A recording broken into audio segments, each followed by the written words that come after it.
कुशीनगर जनपद के नगर पंचायत सेवरही में और वार्ड नंबर ये 16 है। अटल नगर है, अटल नगर में है। और पीछे देख सकते हैं गंडक नहर है और छोटी गंडक नहर में लगातार वो गंडक नहर की जो भूमि है, शायद कुछ लोगों का कहना है कि शायद यहाँ तक है, मगर अभी तक कोई पैमाइश सही नहीं हुई। और इनका यहाँ पे ये कहा जाए तो झोपड़ी थी, बगैर पैमाइश की तोड़ दी जाती है। सोचिए, अधिकारी आते हैं मौके पे, न जायज़ा लेते हैं न कुछ लेते हैं, बस उसको तोड़ने का काम करते हैं। क्यों तोड़ते हैं? सरकार की बुलडोज़र आती है, सरकार का जो उसमें खर्च लगता है। सोचिए, कई तरीके की बातें हैं, मगर उसको संज्ञान नहीं लिया जाता है। हमारे सामने खड़े हैं व्यक्ति, हम जानेंगे क्या कुछ बातें हैं कि जो इनकी यहाँ पे झोपड़ी थी, जो पशु रखने वाला था, पशु रखने वाला था। सोचिए, उसमें कोई व्यक्ति भी नहीं रहता था, उसमें पशु रहते थे, उसको भी तोड़ दिया जाता है। क्या कुछ मामला है सर? क्या नाम आपका? मेरा नाम राम आशीष कुशवाहा है जी। आदर्श नगर पंचायत सेवरही, वार्ड नंबर 16, अटल नगर का स्थायी निवासी हूँ मैं। यहाँ मामला ये है कि 13/5/2026 को यहाँ पशु रखने के लिए 2 शेड बना हुआ था यहाँ पे। हाँ, इसमें गाय रहती थी। वो आए सब और भीना बताए और यहाँ तुरंत आते हैं। कौन आता है? नगर पंचायत के लोग और एसडीएम आकांक्षा मिश्रा आती हैं और सेवरही थाने के लोग आते हैं, एसओ साहब आते हैं और तुरंत हमको बुलाया जाता है और अतिक्रमण के लिए गाय भैंस को खोल करके इधर हटा करके जो सामान रखा हुआ था इधर बाहर फेंक दिया जाता है।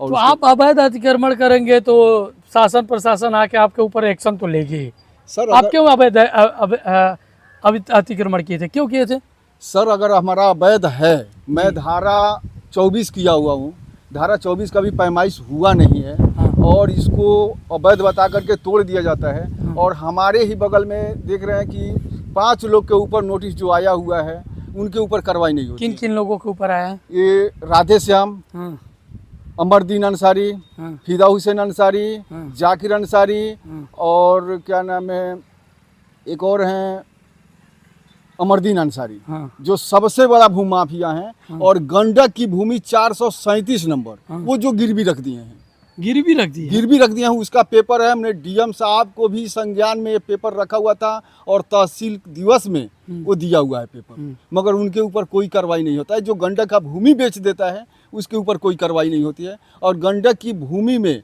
ना जाने कितने लोग पक्का निर्माण करके बैठे हैं, उसमें क्यों नहीं जाँच होती है? आप छोटा सा अतिक्रमण किए तो आपके ऊपर बुलडोजर चलती है, तो आप क्यों नहीं पूछे प्रशासन से?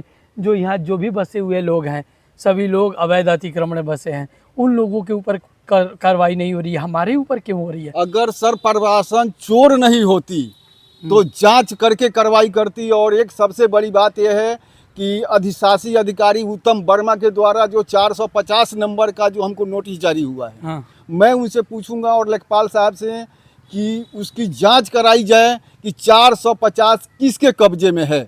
अगर वो हमारे कब्जे में है तो हमारे ऊपर कड़ी से कड़ी कार्रवाई की जाए। किसके कब्जे में? वो किसके? ये मोहम्मद हुसैन के कब्जे में है, वो चारों भाइयों का कब्जे में है वो जमीन। और नोटिस 450 जो है कब्जा किसी और के नाम से है, और नोटिस आपके ऊपर आ जाता है, हमारे ऊपर जारी होता है। सोचिए, 450 जो है उस नाम का जो जमीन है किसी और ने कब्जा किया है, मगर बुलडोजर इनके ऊपर चलता है, इनके ऊपर नोटिस आती है। ये हमारा संविधान का शासन और प्रशासन के लोग हैं। तब क्या हुआ? उसके नोटिस हमारे ऊपर, कार्रवाई हमारे ऊपर हो रहा है। और ये चकनाली सिंचाई विभाग की थी और सबको मालूम है कि इसहाक प्रधान ने इस नाली को तोड़वा करके अपना घर बनवाया था इसका ईंट का, मगर उसके ऊपर प्रशासन कोई कार्रवाई नहीं कर रही है। अभी ये एक बार दिखा दीजिए कैमरा। ये जो पीछे बना हुआ है टोटल अवैध बना है और इन्हीं का अवैध बना है। आप क्यों अवैध बनवाए हैं? सर, मैं जब हमको मालूम पड़ा कि ये अवैध है तो हमने धारा 24 किया। आप क्यों धारा 24 किए, अवैध बनवाए? ऐसा क्यों काम करते? मैंने लेखपाल का नापी करके ही बनवाया है मकान, मगर अभी वो लोग अवैध बता रहे हैं। 2014 में मैंने आप 124 किए, धारा 24 किए। क्या आपकी जमीन है क्या यहाँ पे? 29 कट्ठा जमीन है हमारा। 29 कट्ठा है? 29 कट्ठा जमीन पीछे हमारा है। हाँ। और उसका नंबर है 459 नंबर है। हाँ। पकड़िहार पश्चिम पट्टी। और इसके लिए जो लेखपाल ने नापी करके हमको ज़मीन दिया है, हाँ। वो ज़मीन पे मैंने अपना घर बनाया है। और घर बनाने के बाद ये लोग ने अतिक्रमण बता किधर रहे है घर? हैं। किधर है घर? घर यही है। अच्छा, जो पीछे आप घर बनवाए हैं तो वो आपके बेसमेंट है। कष्टकारी में है? कष्टकारी में उस समय कष्टकारी बता करके दिया गया हाँ। है और आज हमको अतिक्रमण बताया जा रहा है। इसलिए मैंने धारा 24 कर दिया हाँ। कि अगर धारा 24 का पैमाइश हो जाता है तो अगर अतिक्रमण होगा तो मैं स्वयं तोड़ करके हटा लूंगा और अपने जमीन के अंदर चला जाऊंगा। और गंडक विभाग कहता है कि हमारा जमीन है। कैसे पता चलेगा कि आपकी जमीन है, आप सही बनाए हैं कि नहीं बनाए? आप अधिकारियों से क्यों नहीं मिलते हैं कि हमको जांच किया जाए, बताया जाए हमारी जमीनें कहाँ से कहाँ तक है? क्यों नहीं बात सर करते? क्यों सी अधिकारी से मिला जाए? अरे लेखपाल से मिलिए, कानगो से मिलिए, तहसीलदार से मिलिए, एसडीएम से मिलिए। सर ऐसा कोई अधिकारी नहीं जिससे मैंने मिला नहीं। लेखपाल ऐसा कानगो, कोई अधिकारी नहीं हाँ, जिससे आप मिले नहीं। ऐसा क्यों? इसके लिए, जमीन के लिए। तो फिर से कैसे पता चलेगा कि आपकी ज़मीन कौन है, कैसे है? इसीलिए मैंने धारा 24 किया हुआ है। हाँ।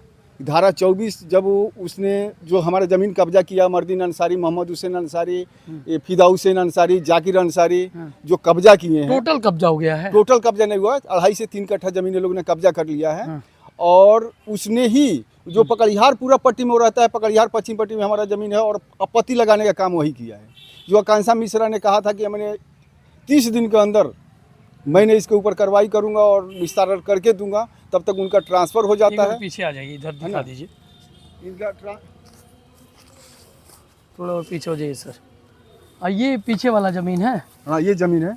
ये जो हल्दी बोया है, हाँ। ये हमारे नापी में आ रहा है ना। अच्छा, जो हल्दी बोया है। हाँ, ये हमारे नापी के अंदर आ रहा है। ये जो आप पीछे जो गन्ना दिखाई दे रहा है, ये सब हमारा ज़मीन है, वो हमारे कब्जे में है। आप बोए हैं? हाँ, हमारा वो। तो फिर से ये अवैध अतिक्रमण, ये अवैध अतिक्रमण आगे दिखाया जा रहा है कि यहाँ जब तक नापी नहीं होगी तब तक पता नहीं चलेगा पता आपका नहीं जमीन। चलेगा। हाँ। जब तक नापी धारा 24 नहीं क्लियर हो जाता है, हाँ, हाँ। तब तक नहीं मालूम पड़ेगा कि मैं अतिक्रमण में हूँ या नहीं। अभी जो ये आपकी अवैध अतिक्रमण था, इसको तोड़ा गया था, कई लोगों का इसमें था अवैध अतिक्रमण।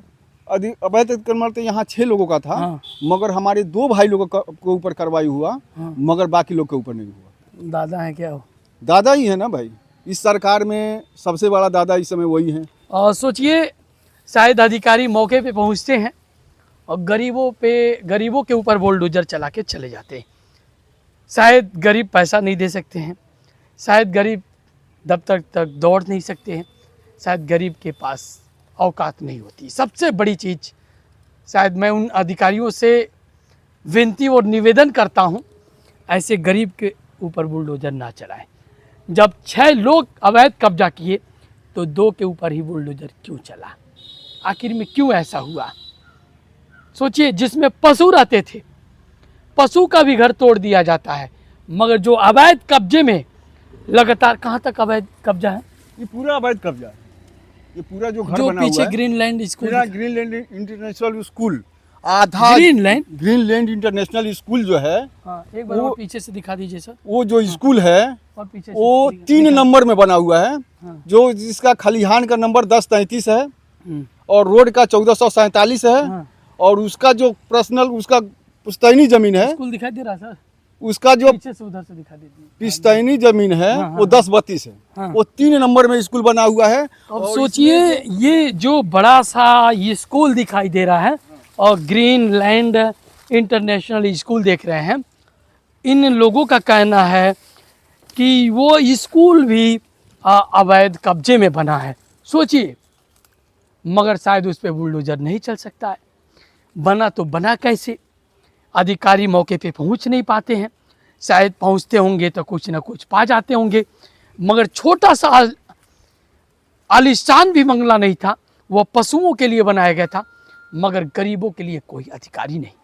सोचिए, इतनी बड़ी बिल्डिंग बना के तैयार किया गया, शिक्षा का मंदिर बनाया गया, मगर सोचिए अवैध कब्जा में क्यों बनाया गया? सोचिए, अगर उसे तोड़ा जाए, सरकार तोड़े, तो लोग कहेंगे विद्यालय तोड़ी जा रही है, मगर बनाने से पहले जो शिक्षा विभाग के अधिकारी हैं, जो राजस्व विभाग के अधिकारी हैं, उसको सही से जांच क्यों नहीं करते? शायद बात तो ये है, पूरा उत्तर प्रदेश में लगातार आज कब से स्कूल बना है? 2012 से अतिक्रमण 2012 से हुआ है उनको। हाँ, ये उत्तर प्रदेश में लगातार मुख्यमंत्री की सरकार शायद अब कहीं बड़ी बड़ी दावे कर रही है, मगर पहले से अवैध कब्जा, अब लगातार हर जगह बुलडोजर चल रही है। सोचिए, मगर अब जब लगातार सरकार के बुलडोजर चलेंगी तो लगातार 10 तरीके की बातें आएंगी। मगर हम चाहेंगे माननीय मुख्यमंत्री उत्तर प्रदेश योगी आदित्यनाथ से, अवैध कब्जा चाहे वो मंदिर हो, चाहे वो मस्जिद हो, चाहे स्कूल हो, चाहे किसी का आलीशान बंगला हो, अगर गलत है तो उस पर बुलडोजर जरूर चलना चाहिए, केवल गरीबों के घर पे नहीं। बुलंद आवाज के साथ विवेक जायसवाल, जय हिंद, जय भारत।